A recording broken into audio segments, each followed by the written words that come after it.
ఒకసారి ఈ question observe చేయండి. Continuous pattern. ఈ ప్యాటర్న్ చాలా ఈజీ అండి.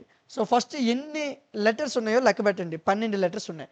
12 లెటర్స్ ఉన్నప్పుడు 3 చొప్పున డివైడ్ చేయండి. సో 3 చొప్పున డివైడ్ చేస్తే వై ఉంది, బి ఉంది, బి ఉంది, టీ ఉంది. మ్యాచ్ అవ్వట్లేదు. లాస్ట్ లెటర్ కానీ ఫస్ట్ లెటర్ కానీ మిడిల్ లెటర్ కానీ మ్యాచ్ అవ్వాలి. ఓకే, సో 3 కాదు. 12 మళ్ళీ ఎలా డివైడ్ చేయొచ్చు? 4 డివైడ్ చేయొచ్చు.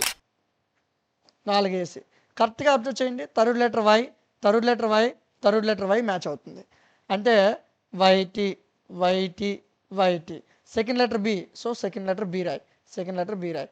ఫస్ట్ లెటర్ ఏం రావచ్చు? బి, బి, సో బి రాయ్. సో ఆన్సర్ ఏంటి? BT, BT, B. Option B is the right answer.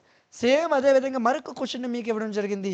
ఈ క్వశ్చన్ని సాల్వ్ చేసి ఎవరైతే దీని యొక్క డీటెయిల్డ్ ఆన్సర్ని కామెంట్ సెక్షన్లో తెలియజేస్తారో వాళ్ళని కామెంట్ సెక్షన్లో పిన్ చేయడం జరుగుతుంది. For more videos subscribe to DMT competitive channel. Thank you.